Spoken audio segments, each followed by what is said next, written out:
Hello students, हम लोग पिछले क्लास में माइटोकॉन्ड्रिया और कोशिका के इतिहास देख लिए थे। ठीक है, इस क्लास में हम लोग देखते हैं गोल्जी बॉडी और कोशिकांग के बारे में। ठीक है, कोशिकांग गोल्जी बॉडी भी क्या है, एक कोशिकांग है।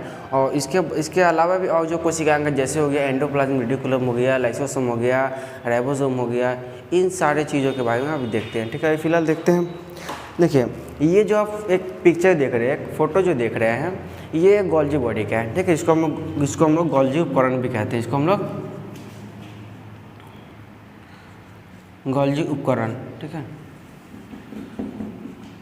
गोल्जी उपकरण कहते हैं। ठीक है, गोल्जी उपकरण। अब देखिए, हम लोग माइटोकॉन्ड्रिया में क्या देखे थे? माइटोकॉन्ड्रिया में हम लोग यही देखे थे कि माइटोकॉन्ड्रिया का काम क्या होता है। तो माइटोकॉन्ड्रिया ऑक्सीजन को लेकर के ऑक्सीजन को उपस्थिति में, ठीक है, और 38 गो एटीपी, इसको एडिनोसाइन ट्राइफॉस्फेट जो बताए थे, 38 गो एटीपी को लेकर के एक ठो ग्लूकोज बनाता है, एगो ग्लूकोज बनाता है। ठीक है, इसी को हम लोग ऊर्जा कहते हैं। ठीक है, इसको हम लोग ऊर्जा कहते हैं। अब देखिए, बॉडी में बहुत सारे कोशिका हैं, सारे कोशिका में क्या है, माइटोकॉन्ड्रिया कोशिकांग है। अब इस सभी कोशिकाओं में यह ऊर्जा बन रही है। अब ये ऊर्जा जो बन रही है सभी कोशिकाओं में, अब हर जगह तो ऊर्जा की मतलब कि ऊर्जा की हर जगह तो हर समय ज़रूरत नहीं रहती है। ठीक है, जिस समय हम कोई काम कर रहे होते हैं उस समय ऊर्जा की जरूरत उस अंग को ज़्यादा पड़ती है। जैसे में अभी कोई राइटर है, ठीक है, कोई लेखक है जो कि हाथ से लिख रहा है। ठीक है, हाथ से लिख रहा है तो उसकी ऊर्जा की जरूरत कहाँ है, पैर में नहीं ना, उसकी ऊर्जा की जरूरत हाथ में होगा। ठीक है, उसको हाथ में ऊर्जा चाहिए। कोई वक्ता है, ठीक है, कोई वक्ता मतलब बोल रहा है, कोई वक्ता है जो बोल रहा है, तो बोल रहा है तो उसको ऊर्जा की जरूरत कहाँ पड़ेगी, हाथ में नहीं ना, उसको ऊर्जा की जरूरत कहाँ पड़ेगी, मुँह में पड़ेगी। ठीक है, कोई धावक है जो दौड़ रहा है, जिसको ऊर्जा की जरूरत पैर में पड़ेगी। ठीक है, तो ऊर्जा मतलब जो अंग काम कर रहा है, ठीक है, वहाँ पे उसे ऊर्जा चाहिए होता है। ठीक है, अब माइटोकॉन्ड्रिया में ऊर्जा बन रहा है। अब माइटोकॉन्ड्रिया तो उसको देने नहीं आएगा। ठीक है, तो कोई होना चाहिए ना जो कि इस ऊर्जा को खींच करके जहाँ पे इसकी ज़रूरत है वहाँ पे दे, ताकि हम आसानी से दौड़ पाएँ, तो बोल पाएँ, चाहे कोई भी काम कर पाएँ।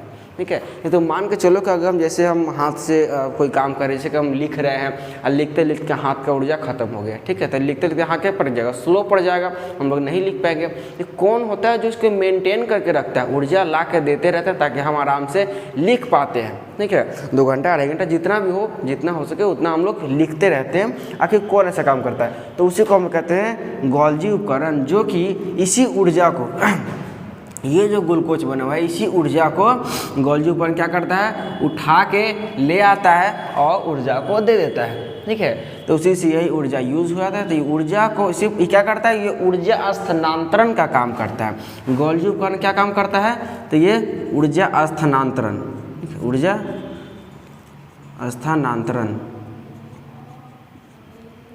ठीक है, देखिए, ऊर्जा होता है स्थानांतरण। स्थानांतरण मतलब होता है एक स्थान से दूसरे स्थान पर जाने की क्रिया को स्थानांतरण कहते हैं। ठीक है, देखिए, इसमें 2 वर्ड होते हैं, एक होता है हस्तांतरण, एक होता है स्थानांतरण। हस्तांतरण हुआ कि एक हाथ से दूसरे हाथ में कोई वस्तु गया तो उसे हस्तांतरण कहा जाता है। और एक जगह से, एक स्थान से अगर दूसरे स्थान पर कोई जाता है तो उसे स्थानांतरण कहा जाता है। तो यहाँ पे क्या कि यहाँ पे किसका मतलब स्थानांतरण हो रहा है, तो ऊर्जा का। गोल्जी बॉडी किसको लेके जा रहा है, ऊर्जा को लेकर के एक जगह से दूसरी जगह पर दे रहा है। तो ऊर्जा का क्या हुआ, तो ऊर्जा का स्थानांतरण हो गया। तो ऊर्जा का स्थानांतरण कौन करता है, तो गोल्जी उपकरण। ठीक है, इसका बस इतना ही काम होता है कि ये ऊर्जा को यहाँ से वहाँ से वहाँ स्थानांतरण करते रहता है। ठीक है, इसका कोई विशेष काम नहीं होता है, बस इतना ही काम होता है कि ऊर्जा को यहाँ से वहाँ उठा के देता है। अगले हम समझते हैं अगले कोशिकांग के बारे में। अगला हम समझते हैं, हाँ, ये जो आप फिगर देख रहे हैं ये एंडोप्लाज्मिक रेटिकुलम है। ठीक है, इसको हम लोग हिंदी में कहते हैं अंततः प्रदवी जालिका। हिंदी में क्या कहते हैं, अंततः प्रदवी जालिका। ठीक है, अंततः प्रदवी जालिका। ठीक है, इसी को इंग्लिश में कहते हैं एंडोप्लाज्मिक रेटिकुलम।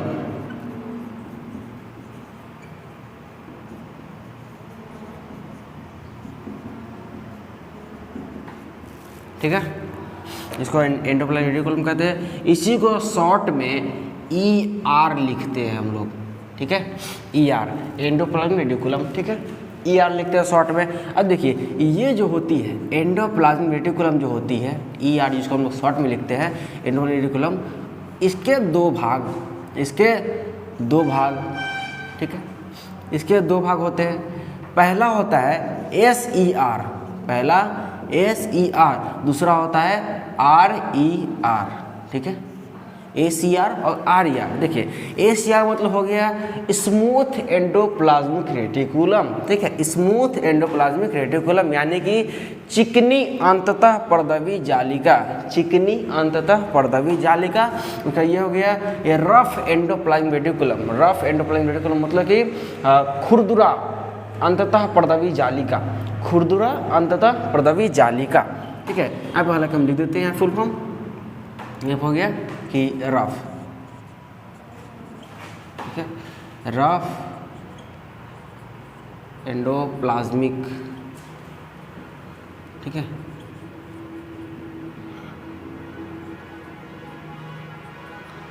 रेटिकुलम, ठीक है।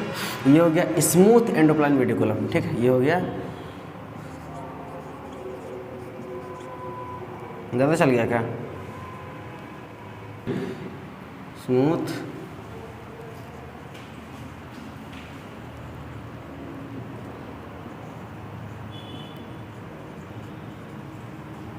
स्मूथ एंडोप्लाज्मिक रेटिकुलम, ठीक है। तो ये आ गया इसका full form, rough endoplasmic reticulum और स्मूथ एंडोप्लाज्मिक रेटिकुलम, ठीक है। यानी कि ये हो गया चिकनी अंततः पर्दवी जालिका, ये हो गया खुरदुरा अंततः पर्दवी जालिका, ठीक है, चिकनी और खुरदुरा अंततः पर्दवी जालिका, ये हो गई इसकी, ठीक है। और ये जो भाग देखा यही है एंडोप्लाज्मिक रेटिकुलम, ठीक है। अब देखिए ये जो आपको गोल वाला ये जो पोर्शन दिख रहा है, ये जो पोर्शन दिख रहा है, ये कौन सा है? तो इसे हम कहते हैं SER, ठीक है, स्मूथ एंडोप्लाज्मिक रेटिकुलम, ठीक है, ACR। और ये जो खुरदुरा भाग है, ये जो बूंदा बूंदा जो आप लोग देख रहे हैं यहाँ पे ये जो लगा हुआ है, ये राइबोसोम का कण होता है, राइबोसोम का कण होता है। इसी के वजह से क्या होता है, ये रफ हो जाता है, यानी कि खुरदुरा भाग हो जाता है। तो इसी वाले भाग को हम लोग कहते हैं RER, यानी कि रफ एंडोप्लाज्मिक रेटिकुलम, ठीक है। अब देखिए इसका काम क्या होता है। देखिए जो ACR होता है, ठीक है, जो स्मूथ एंडोप्लाज्मिक रेटिकुलम जो होता है ACR, ये हमारे बॉडी में, ठीक है, ये हमारे बॉडी का ये वसा का निर्माण करता है, ठीक है। अब देखिए कोशिकांग है तो क्या करेगा, कोई ना कोई चीज़ का निर्माण करता है, ठीक है, या तो कोई अन्य काम करता है, ठीक है।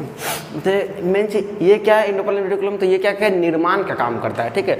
अब देखिए यहाँ पे ACR रहता है, ठीक है, यानी कि स्मूथ रहता है, एकदम चिकना साइड रहता है। तो जो चिकना साइड रहता है, ठीक है, वो क्या काम करता है, तो वो ऑयली चीज़ यानी कि वसा, ठीक है, बोले तो ऑयल, बोले तो ऑयल, ठीक है, इसको बोले तो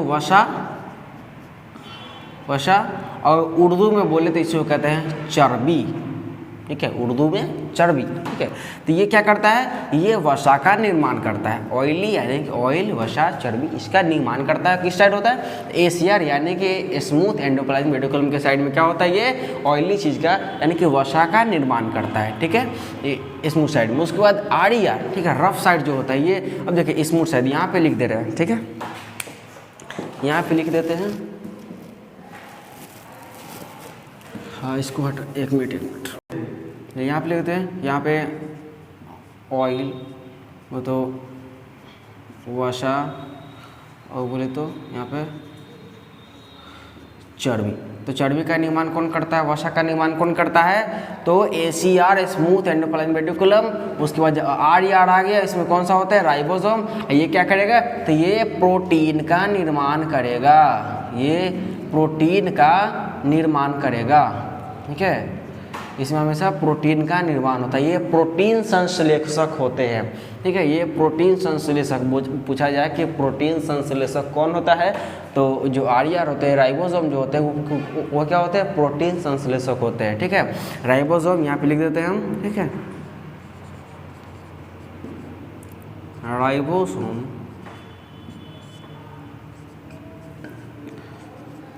प्रोटीन संश्लेषक, ये प्रोटीन संश्लेषक होते हैं।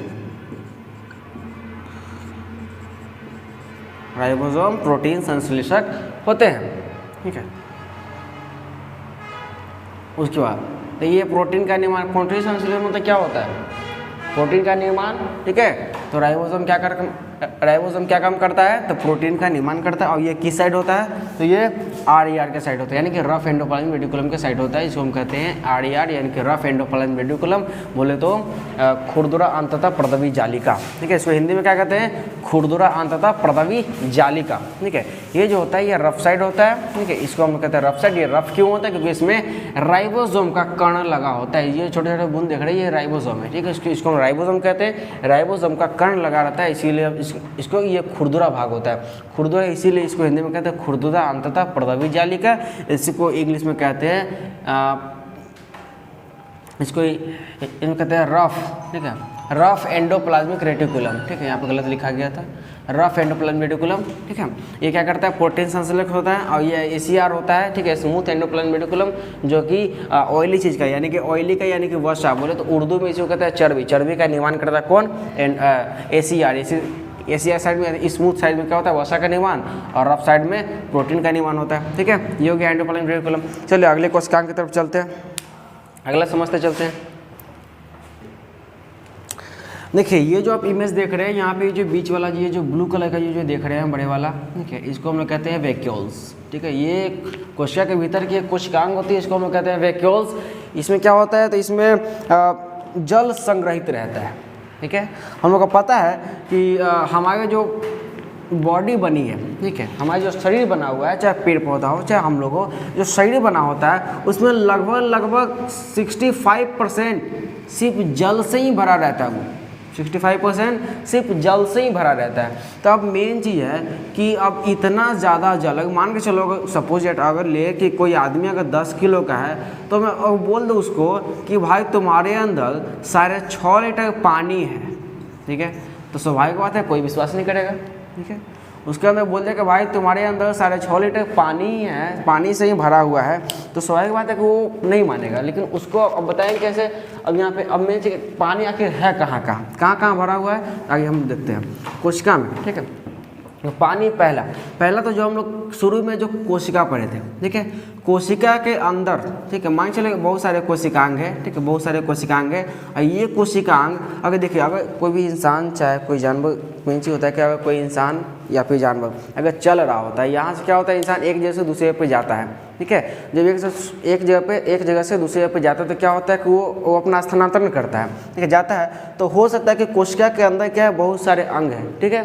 तो हो सकता है कोई अंग टकरा जाए, हो सकता है कि डैमेज हो जाए, कुछ भी हो सकता है, ठीक है। इसलिए क्या होता है, इसको सब अपने जगह पर संगठित रहे, कोई किसी से न टकराए, ठीक है। इसीलिए क्या होता है, इसके बीच में एक द्रव भरा रहता है, ठीक है, इस एक द्रव भरा रहता है। इसी द्रव को हम लोग कहते हैं ये कोशिका के भीतर है, तो इसी को हम लोग कहते हैं कोशिका, इसको हम लोग कहते हैं कोशिका द्रव, ठीक है, इसको हम लोग कहते हैं कोशिका द्रव, ठीक है। और यही किसी जीव के अंदर है तो क्या कहलाएगा, इसको हम लोग कहते हैं जीव द्रव, ठीक है। ये हो कोशिका द्रव, ठीक है, ये हो गया कोशिका द्रव, ये हो गया जीव द्रव, ठीक है। किसी जीव के अंदर है तो जीव द्रव, और कोशिका के अंदर है तो कोशिका द्रव, ठीक है। ये हो गया कोशिका द्रव। चलिए उसके बाद और कहाँ स्टोर है पानी? देखिए पहला तो हो गया यहाँ पे कोशिका द्रव, ठीक है, और जीव द्रव में, ठीक है। दूसरा और कहाँ स्टोर है पानी? तो और स्टोर होता है कहाँ पे? हमारा वैक्यूल्स में। ये जो वैक्यूल्स है, ठीक है, ये क्या करता है, ये पानी को स्टोर करता है, ठीक है। इसको हम लोग जल संग्राहक कहते हैं, इसको हम लोग जल संग्राहक भी कह सकते हैं, जल संग्राहक क्यों? क्योंकि ये जल को संग्रहित करता है, ठीक है, जल को स्टोर करता है, एक जल को जमा करता है, ठीक है। जो जल को जमा करता है, ठीक है, उसको हम क्या कहते हैं, संग्राहक कहते हैं, ठीक है, जल संग्रह, क्योंकि ये जल को जमा कर अपने अंदर जल को स्टोर कर रहा है, ठीक है, इसीलिए इसको हम कहते हैं। तो एक स्टोर यहाँ पे भी है, वैक्यूल्स में भी हमारा जो जल है, ठीक है, वो भी यहाँ पे भी स्टोर है, कोशिका में भी जल स्टोर है। और कहाँ का स्टोर होता है? तो एक होता है केंद्रक, हमारे केंद्रक, ठीक है, केंद्रक, यहाँ भी जल स्टोर होता है, ठीक है, यहाँ भी थोड़ा बहुत जल स्टोर होता है, ठीक है, इसको हम लोग कहते हैं। ऐसे में क्या होता है, जब केंद्रक के बारे में बताएंगे तो आगे पढ़ाएंगे। फिलहाल वैक्यूल्स पे चल रहे हम लोग। क्या होता है यहाँ पे, वैक्यूल्स में जल भरा रहता है, उसमें इसको हम लोग जल संग्रह कहते हैं। तो इसको हम लोग क्या कहते हैं, जल संग्रह। वैक्यूल्स क्या है, हम लोग को पानी को स्टोर करता है, जल संग्रह कहलाता है, ठीक है। आगे हम लोग देखते हैं सेंट्रोसोम। बस इसका यही काम होता है, बस पानी को स्टोर करता है और कोई काम नहीं होता है इसका, ठीक है। और जब जरूरत होता है तो पानी, जो भी कोशिकांग का अगर जो भी कोशिकांग को अगर पानी की जरूरत होती है तो वो वहाँ पे ये पानी उसको देता है, ठीक है। और यही वैक्यूल्स जो होता है, यही वैक्यूल्स अथी पेड़ पौधे में, ठीक है, पेड़ पौधे में बड़ा होता है, ठीक है। पेड़ पौधे में अगर बोलेगा प्लांट की यानी कि पेड़ पौधे की कोशिकाएं में, पेड़ पौधे की कोशिकाओं में सबसे बड़ा कोशिकांग कौन सा होता है, ठीक है, तो वो वैक्यूल्स होता है। पेड़ पौधे में सबसे बड़ा कोशिकांग कौन सा होता है, तो वैक्यूल्स होता है, वैक्यूल्स, ठीक है। एक मिनट,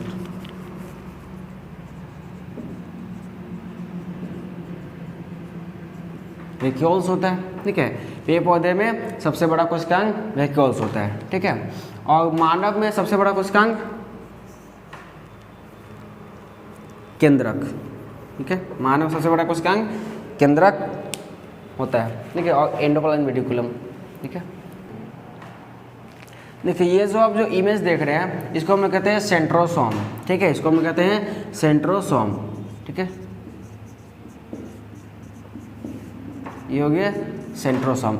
अब सेंट्रोसोम क्या करता है, ये क्या काम करता है, तो हमारे बॉडी में, ठीक है, हमारे कोशिकाओं में जो कोशिका विभाजन का जो कार्य करता है, ठीक है, इसका मेन काम क्या होता है, ये हमारे बॉडी में ये विभाजक होता है। इसको हम लोग कहते हैं कोशिका विभाजक, ठीक है, कोशिका विभाजक, विभाजक, ठीक है। इसको हम लोग कोशिका विभाजक कहते हैं। ये क्या काम करता है, तो ये कोशिका विभाजन का कार्य करता है। यानी कोशिका विभाजन मतलब समझ रहे हैं, यानी कि एक कोशिका से दो कर देना, ठीक है, एक से दो कर देना, यानी कि ये अलग कोशिका और ये अलग कोशिका, यानी कोशिका का विभाजन कर देना, इसको कहते हैं कोशिका विभाजन, ठीक है। अब मान चलिए कोई एक चीज़ है, मान चलिए कि ये मार्कर सपोज डेट ये मार्कर है, और क्या किए हम इसको अलग अलग कर दिए, ठीक है। इसको क्या किए हम बीच से तोड़ दिए, अगर तोड़ दिए क्या हो, ये अलग हो जाएगा, ये अलग हो गया, तो जो अलग हो गया तो इसको हम लोग कहते हैं विभाजन, ठीक है। अलग हो जाने को विभाजन कहते हैं। दो भागों में बट गया मतलब विभाजन हो गया।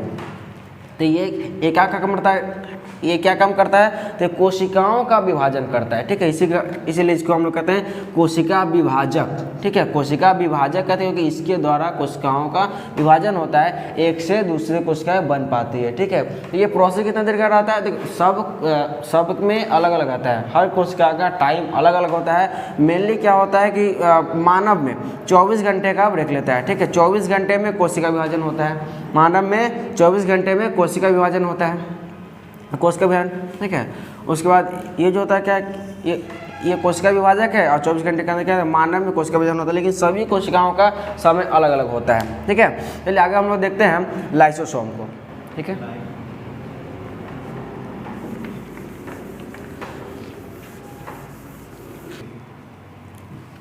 ये जो आप देख रहे हैं इसको हम कहते हैं लाइसोसोम। लाइसोसोम का काम क्या होता है, देखिए लाइसोसोम क्या होता है कि अब देखिए सारे कोशिकाएं काम कर रही होती है, ठीक है। मेनली क्या होता है कि सारे कोशिकाएं काम कर रही होती है। ये हमारे शरीर में बहुत ही जरूरी कोशिकांग होता है, बहुत ही अहम कोशिकांग होता है। इसका मेन काम क्या होता है कि ये किसी भी चीज़ को गला पचा करके बाहर निकालता है शरीर से, ठीक है। अब जैसे सपोज मान लेते हैं कि कोई कोशिका है, ठीक है, कोई कोशिका है, अब इसके अंदर क्या है, बहुत सारे कोशिकांग है, ठीक है। जो कि mitochondria, Golgi body, vacuole, centrosome, बहुत सारे कोशिकांग है, जैसे कि हो गया एंडोप्लाज्म रेटिकुलम हो गया, लाइसोसोम हो गया, राइबोसोम हो गया, ठीक है, न्यूक्लियस हो गया, बहुत सारे कोशिकांग है। और सपोज दैट कोई कोशिका जो हो गया ये काम करना बंद कर दिया, ठीक है। कोई कोशिकांग है जो कि काम करना बंद किया, अब ये यहाँ पर रहता है, यहीं पे सड़ गल जाएगा, ठीक है। तो इसको कोई ना कोई रहना चाहिए जो कि इसको यहाँ से बाहर निकाल दे, इसको साफ कर दे, ठीक है। कोई इसको रहना चाहिए जो कि इसको साफ कर दे। तो क्या करता है यहाँ पे, तो इसको गला करके साफ करने का काम किसका होता है, लाइसोसोम का। लाइसोसोम के जो लाइसोसोम होता है, ठीक है, लाइसोसोम होता है। लाइसोसोम के अंदर क्या पाया जाता है, तो जल अपघटक रस पाया जाता है, ठीक है। जल अपघटक रस, लाइसोसोम के अंदर जल अपघटक रस पाया जाता है। ये होता है, ये जल क्या काम करता है, तो कोई भी कोशिकाओं को जो काम करना बंद कर चुका है, जो कि निष्क्रिय हो गया, अब वो कोई काम कर नहीं है, वैसी कोशिकाओं को क्या करता है, ये गला करके उसको बाहर की ओर उसको बाहर निकाल देता है और फिर वो सही से बाहर निकल जाता है। ठीक है, वो फिर क्या करता है, उसको बाहर निकाल देता है, उसको गला करके बाहर निकाल देता है। अगर सपोज मान लीजिए कि अगर ये सारे कोशिकांग, ठीक है, अगर क्या होगा, ये सारे कोशिकांग अगर काम करना बंद कर दिए, ठीक है, अगर सारे कोशिकांग एक साथ में काम करना बंद कर दिया, कोई काम नहीं कर रहा, सारे के सारे कोशिकांग जो है निष्क्रिय हो गए। ठीक है, तो ऐसे स्थिति में क्या होता है, ये एक एक को तो नहीं गलाएगा, क्या करेगा, तो ये खुद को फाड़ लेता है। ठीक है, क्या करता है, ये खुद को फाड़ लेता है। तो लाइसोसोम इसीलिए इसको आत्महत्या की थैली भी कहते हैं, इसीलिए इसको आत्महत्या की थैली भी कहते हैं। लाइसोसोम को आत्महत्या की थैली इसीलिए कहते हैं क्योंकि ये जब जरूरत पड़ता है, जब सारे कोशिकाएं जब निष्क्रिय होता है, जब बढ़िया तरह से काम नहीं कर पाते, तो ये क्या करता है, ये खुद को फाड़ लेता है, जिसको हम लोग कहते हैं आत्महत्या की थैली। इसके फटने से इसके अंदर से जल अपघटक रस निकलता है, जो कि सभी कोशिकाओं को गला करके बाहर निकाल देती है और कोशिकाओं को साफ कर देती है। कभी कभी देखते होइएगा कि जब चोट लगता है, ठीक है, जब भी किसी व्यक्ति को चोट लगता है तो वहाँ पे एक काला सा दाग हो जाता है। ठीक है, सपोज मान लीजिए कि वहाँ पे क्या होता है, काला सा दाग हो जाता है। ठीक है, सपोज मान लीजिए कि जैसे लॉकडाउन में पुलिस जो है जनता को मार रही थी लाठी से, ठीक है, तो उस दौरान क्या हुआ था, जब चोट लग रही थी तो वहाँ पे काले काले दाग हो जा रहे थे। ठीक है, तो वो काले दाग होते क्यों हैं, वहाँ बताते हैं। ठीक है, तो वो काले दाग जो होते थे, जिस अंग में चोट लगा है, ठीक है, जिस अंग में चोट लगा वहाँ की कोशिकाओं का, ठीक है, उस अंग की कोशिकाओं का लाइसोसोम ही मर गया होता है। ठीक है,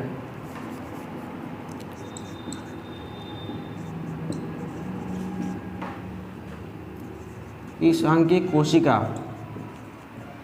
इसका का लाइसोसोम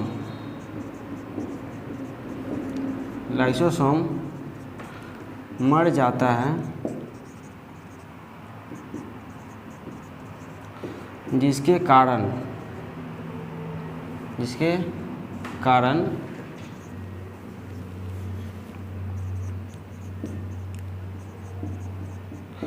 उस अंग पर काला दाग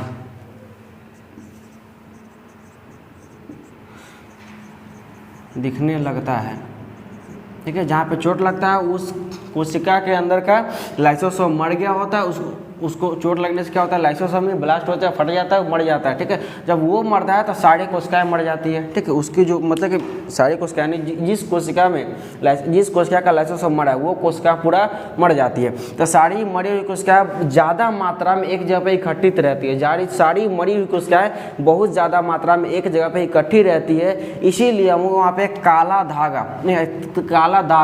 काला धब्बा जो होता है दिखाई देता है। ठीक है, चोट लगने के बाद ही दिखाई देता है। तो बाद में क्या होता है, लोग बोलते हैं गर्म पानी सेक लेने की, क्या होता है कि वहाँ पे एक केमिकली रिएक्शन होते हैं। ठीक है, गर्म पानी सेकने के बाद क्या होता है, उस वहाँ पे केमिकली रिएक्शन होता है, जिस कारण से क्या होता है, अगल बगल की जो भी कोशिका है उसके अंदर का जो लाइसोसोम होता है, उसके अंदर का जो लाइसोसोम होता है वो क्या करता है, उस कोशिका से बाहर निकल के देखने को देखता है कि बहुत सारा मरा हुआ था, क्या करता है, ये अपने अंदर से कुछ जल अपघटक रस को इसके मरे हुई कोशिकाओं पर छिड़क देता है। छिड़कने से क्या होता है कि जितने भी मरी हुई कोशिकाएं थी सारा वहाँ पे गल करके फिर बाहर निकल जाती है। तो वो फिर लगभग 5-7 दिन में 4-5 दिन में वो फिर ठीक हो जाता है। ठीक है, इसीलिए वो लोग कहते हैं कि गर्म पानी से चोट लगने पर गर्म पानी से सेक लेना चाहिए। क्या होता है वहाँ पे कि अगल बगल की कोशिकाएं जो होती है वहाँ पे अपने अंदर की जल अपघटक रस को निकाल करके और मरी हुई कोशिकाओं पर छिड़क देती है, जिसके कारण से क्या होता है, मरी हुई कोशिकाएं सारे गल करके ख़त्म हो जाते हैं और फिर वह दाग ठीक हो जाता है। ठीक है, तो आज के लिए इतना ही रहे। अगले क्लास में हम लोग देखेंगे केंद्रक के बारे में, केंद्रक के अंदर क्या होता है, वो कौन सा कोशिकांग है। ठीक है, उसके बाद हम लोग विस्तार से देखते हैं अगले क्लास में। ठीक है, आज के लिए इतना ही, थैंक यू।